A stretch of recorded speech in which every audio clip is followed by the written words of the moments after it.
The title of this morning is What Was in That Seed? Okay? What was in that seed? And I'm going to read you a story this morning, and then from there we're going to draw some thoughts, and then we're going to tie that back into verses, and we're going to make it all work. All right? So it says here in my little story is a successful businessman was growing old and knew that it was time to choose a successor to take over his business. Instead of appointing a director or one of his children, he decided to do something different. He called together all the young executives in his company, and he said, "It's time for me to step down and choose the next CEO. I have decided to choose one of you." The young executives were shocked. I mean, that's not generally the way businesses run. You generally have yourself a guy who built up an empire, and he'll pass it along to a kid or pass along to a relative of some kind. That way it stays in the family. But this threw everybody for a loop. So it says that he says they were shocked. So the boss continued, and he said, "I'm going to give each one of you a seed, one very special seed, and I want you to plant it, water it, and treat it like it was your own child. Come back 1 year from today, and with what you have come back 1 year from today with what you have grown from the seed I've given you, and I will judge the plant that you bring, and the one I choose will be the next CEO." One of the executives who received a seed that day, whose name was Jim, went home excitedly. He told his wife, "Listen, I could be the next CEO. All I got to do is grow whatever is in this plant. Whatever this seed is, I grow it, and they choose me. Man, we're set for life." That's how excited he was about this. So, as good wives do, she went with him to the store, and she picked out the pot, and she picked out the soil, and she picked out the tools that would help him to grow these, because obviously wives are much more in tune with the green thumb than us men are. And it says every day he watered it and would check on it to see if it had grown. After about 3 weeks, some of the others began to talk about their seeds and their plants that were beginning to grow. Jim checked his seed, but nothing ever grew. 3 weeks turned into 4 weeks, 4 weeks turned into 5 weeks, then 5 weeks turned into 6 months, and still nothing happened. Nothing grew in Jim's pot. A year went by, and all the other executives at the company brought in their plants for inspection. He took his empty pot to the boardroom. When Jim had arrived, he was amazed at the variety of plants that were grown. Jim put his empty pot on the floor ashamedly. Many of his colleagues laughed at him. When the CEO arrived, he looked around and only took notice of Jim. The CEO asked Jim to stand while everybody else sat. "Congratulations, gentlemen. That is your new CEO." The CEO continued, "1 year ago today, I gave each of you a seed, and I told you to take that seed, plant it, water, and bring it back to me. But I gave you all boiled seeds. Boiled seeds are not going to grow anything. Boiled seeds were not going to produce anything at all." I just want to point that out. So he gave them all boiled seeds. They were all dead. It was not possible for them to grow. All of you all in this room, except for Jim, have brought in trees and plants and flowers when you found the seed would not grow. You substituted it with another seed. Jim was the only one with the courage and honesty to bring me his pot with my seed in it. Now, I want to draw some thoughts this morning, and I want to use the Bible to kind of bring this home a little bit. But I thought that this story was incredibly just thought-provoking. I feel like this story is something that we can apply into our own lives and our own hearts and our own situations and scenarios. And sometimes we do these things and really don't even recognize that we've done it. But today, I want to give you a few thoughts.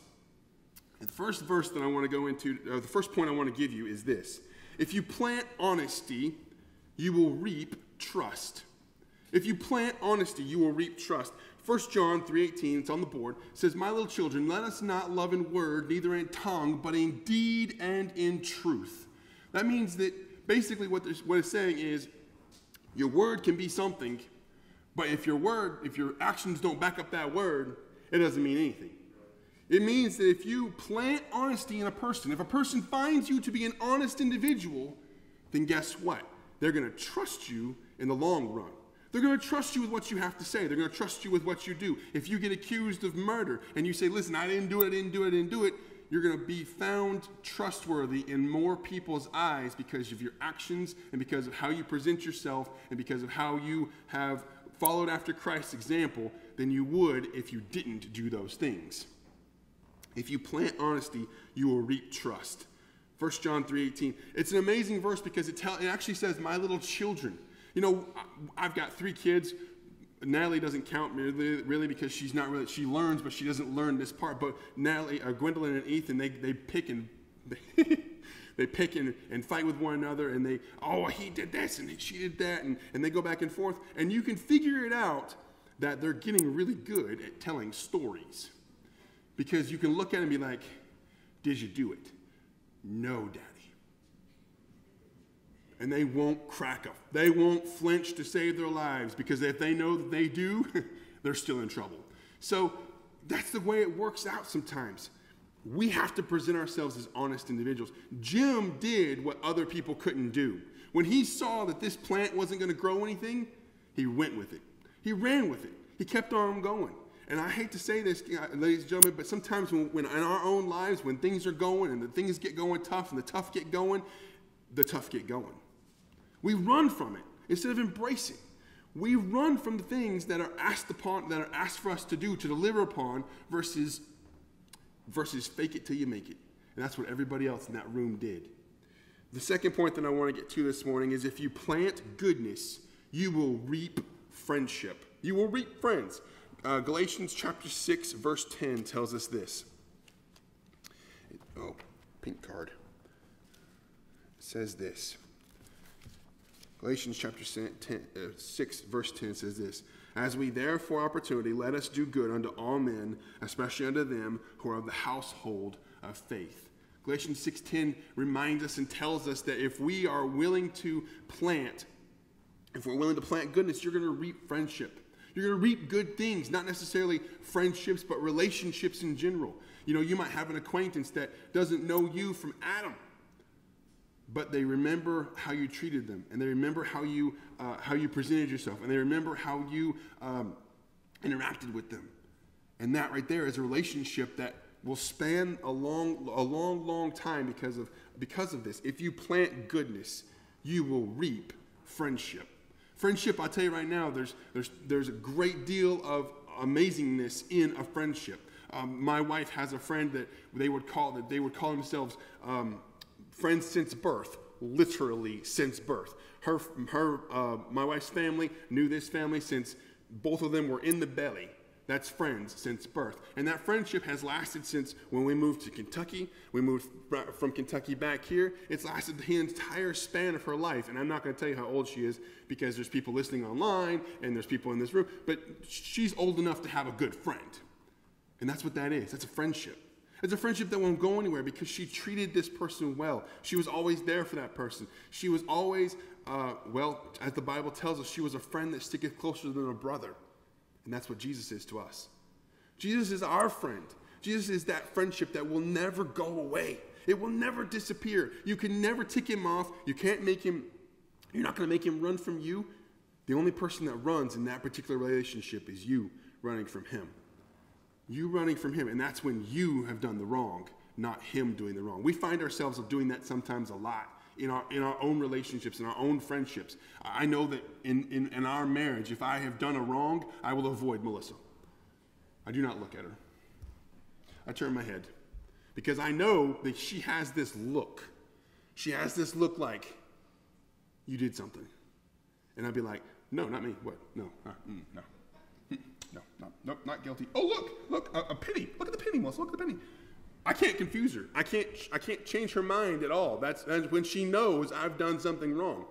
And that relationship has grown to the point where she knows me. But guess what, ladies and gentlemen? God knows you too. He tells us in the Bible that he's known us since we were babes in the womb, since before that time. He knew about us. He's got plans for us. He knows our future. He knows our past. He knows our present. That's a friendship right there. That's a friend that sticketh closer than a brother. And I'm telling you right now, ladies and gentlemen, as a body of believers in this room right now, and even the ones that are online listening, if you plant goodness, you will reap friends. You will reap friendship. And friendship, I'm here to tell you something. You cannot, in this day and age, with social media and with the Facebooking and the Instagrams and the Twicker twackers or TikTokers or the Twitches, and which all that stuff gives me a twitch, to be honest about it. But all that social media junk is nothing but a good way to find junk to place on you. You put it out there, someone's going to find it.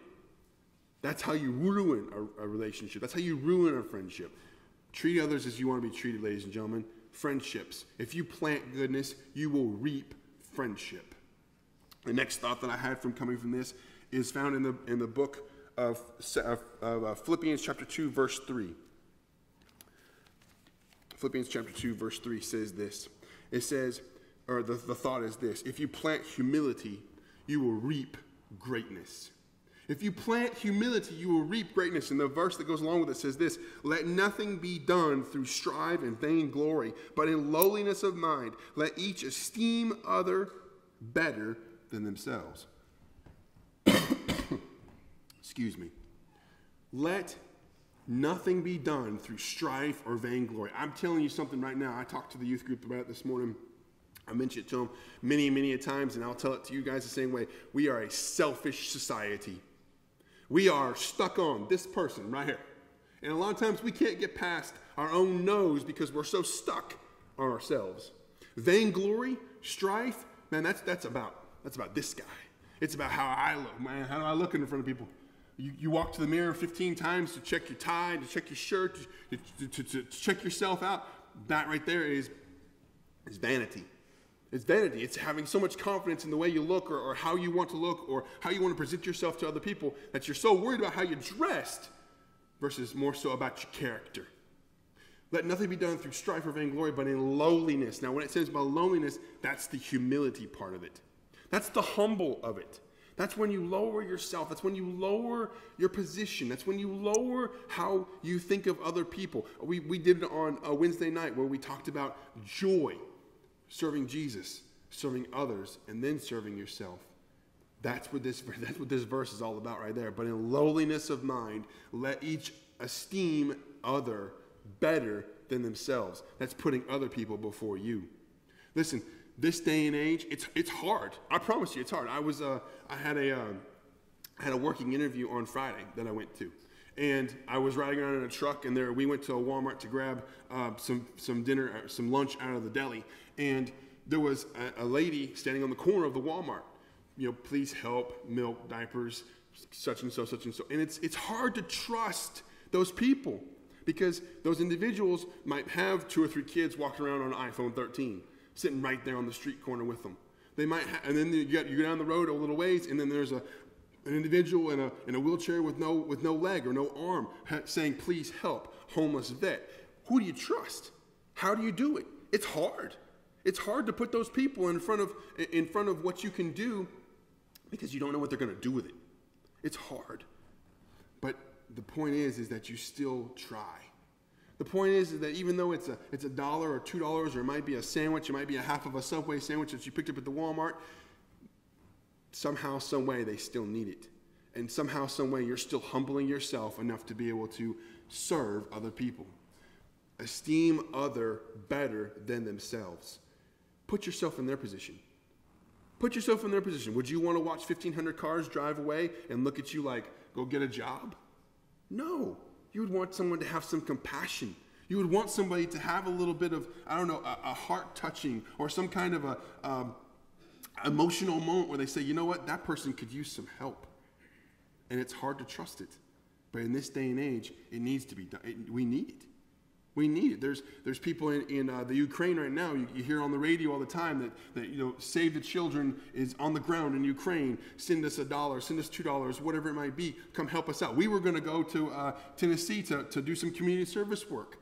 That's helping other people when they can't necessarily do it themselves. Humble yourselves, ladies and gentlemen. Remove your hand from your face. Look around. There are so many people. And I tell you this, I've told this to the kids in the youth group. I'll tell it to you now. Christ never turned anybody away. Christ never said once, oh, listen, your shoes don't match today, and you're wearing your belt backwards. Oh, wait, is that a belt? No, that's tape around your waist. He didn't turn anybody away because of how they dressed, because of their last name, because of their social status. In fact, he actually went to the people with the lowliest of those things.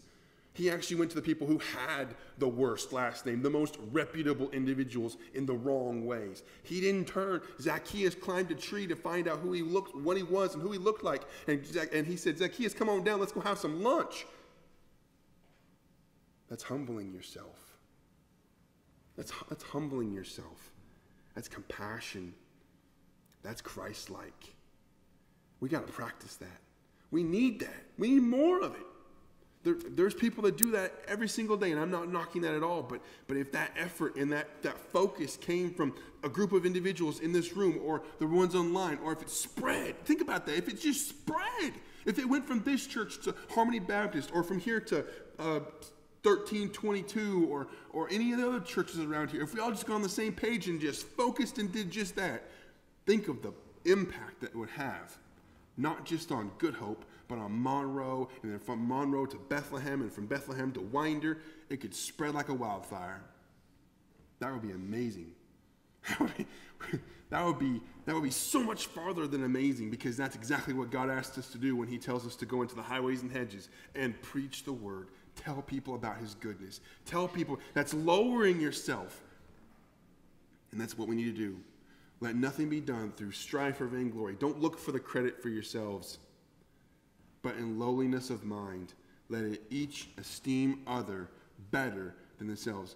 Treat those people better than how you would want to be treated. Think about that. My next thought is this right here. It's found in Galatians chapter 6, verse 9. Galatians chapter 6, verse 9 says, not that card. It's a blue card. Uh-oh.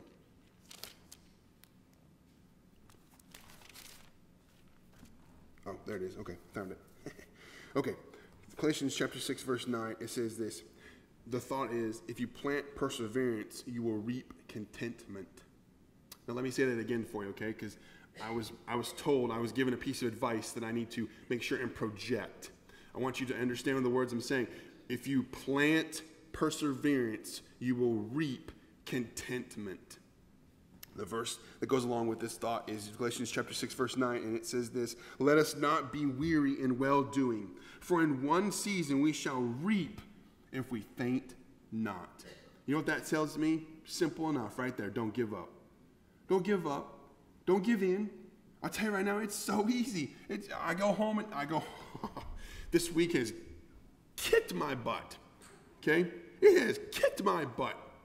I go home and I don't sit down, Chris. Don't sit down, Chris. Because I know if I sit down about 15 minutes later, my eyes are shut and I'm out. Because I've been up early all this week. I've gotten home late all this week. I've got things I got to do, chores I got to get done, grass to cut, things to build, kids to play with. I've got things to do. But goodness gracious, it feels so nice just to go home and put your feet up in your recliner and kick back with a bottle of water or maybe an open bottle of IBC cream soda, the good stuff where you pop the top and the foam comes out of the end of it. Yeah, that's right. That's the good stuff right there. But you kick your feet back in your recliner and you just go, man, I'm wore out. But this verse tells us, it says, let us not be weary in well-doing. For in due season we shall reap if we faint not. That means don't stop.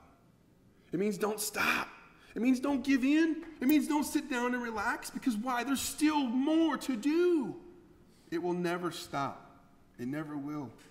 It hasn't stopped since Christ was living. It won't stop after. It hasn't stopped since he was here, and it won't stop till after we're gone. It will not stop. There's so much work to do. So much work to do, and literally not enough time to do it all. Unless you're Tom Brady, which I don't like that guy. I do like him. Never mind. You get the point. The point is that if you plant perseverance, you will reap Contentment. If you carry on, ladies and gentlemen, you keep on going. And eventually you're going to find yourself, you're going to figure out that you're happy with the results. That's what contentment is. Contentment is just being at peace. Contentment is just being, it's that feeling in your mind like, man, it was worth it. Gwendolyn and Ethan, they come out to the garage with me, and I've told you guys, several people in here before, Ethan knows how to run a sander. He knows how to run a sander. 3 years old can run a sander. You want to know why?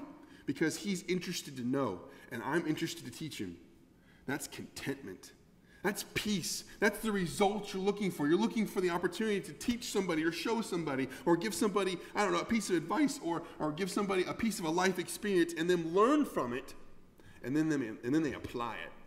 Because now my boy wants to sand everything all the time. I'm not kidding when I tell you that. He knows how to run a screwdriver. He knows how to run a hammer. I think a hammer comes natural to boys, but the point is that he knows how to do these things, and he wants to do them all the time, which is not a bad thing, except there are certain things that you do these things to. Not on cars, not on lawnmowers, a piece of wood or scrap something or the other, okay? And he's as cute as a button little boy, but he gets dangerous, I guarantee it. It's the truth of the matter. But let me tell you something right now. He's so full of energy and so full of life, and he will wear you out. But if I stop teaching him, if we stop teaching other people, if we stop living for other people, if we stop showing people the love and the goodness and the mercy and the grace that we were bestowed when we got saved and we follow Christ, and if we stop teaching people those things, then guess what? They won't learn it. They won't carry it forward. They won't pass it on. And that's not something that we need to have happen. You got to pass those things on. My father, my dad, took me to air shows when I was a kid. I think maybe 2 or 3 or 4. My love of aviation stemmed from that. We took him to an air show when he's 3 years old. He took him for his birthday. The Blue Angels. Loves the Blue Angels. Now he's running around all over the place with a helicopter. Woo, woo. Ethan, be quiet. Woo, woo. It does, and then it just gets particularly louder again. Airplanes, helicopters. He's running around. It doesn't matter. He's flying no matter what he's doing. That's passing on your knowledge. That's not growing weary. That's in due season you shall reap if you faint not. Ladies and gentlemen, the Word of God, the Bible itself, what you practice is what other people see. What you practice is what you preach. And when people see it, they pass it on until you grow weary and give up. Oh, it's not worth it anymore. It's not worth my time. I'm too old. I'm a senior in high school. I'm going to graduate. Don't need the youth group anymore. Don't need this. Don't need them adults. Don't need parents. Don't need any of it. But in reality, you do. You always will. And guess what? We'll always be here for you. Always will. Next thought right here. If you plant hard work, you will reap success. Colossians 3:23. Colossians 3:23 says this, and whatsoever ye do, do it heartily, as to the Lord, and not unto men. Because I promise you something right now, no matter how hard you work, and no matter how much you feel like you deserve that extra raise, that extra 20 cents or 30 cents on your raise that you didn't get, that doesn't matter when you're working for God. Want to know why? Because that raise that you don't see is that person that got saved. That raise that you don't see is that person that went and talked to somebody else, or asked a question about the Bible, or wanted to find out how to talk to or start a ministry, a Bible study, whatever it might be. That whatsoever ye do, do it heartily, as to the Lord, and not unto the satisfaction of men. Because I promise you something, I am man. I am never satisfied. I want a bigger house. I want a nicer car. I want more money in the bank. I want McDonald's to stop going up on their prices on the dollar menu, okay? I am not satisfied. But guess what? If you're not working to satisfy men, you're working to the satisfaction of the Lord. And those results are things that you may not see. Those results are the things that you may only ever hear about. We broadcast online, and Pastor Tom, from time to time, he'll tell me, he's like, man, there's people in Cuba, not Cuba, one of the countries, one of the island countries out there somewhere, who's watching us online. Now, do we know these people? No. Would I like to know them? Sure. Send me a postcard. Send me an invite. Send me a plane ticket. I'll come over and meet you. I'm okay with that. But these people are listening to us online. We're interacting with people internationally, and we don't even know it sometimes. Think about that for a second. Whatsoever you do, do it heartily as to the Lord, and not unto men. If you plant hard work, you will see the success. And you may not always see the success until later on, but you know what? That's okay. That's okay. Next thought. If you plant forgiveness, you will reap reconciliation. Okay? If you plant forgiveness, you will reap reconciliation. Matthew chapter 6, verse 15 says this. Right here.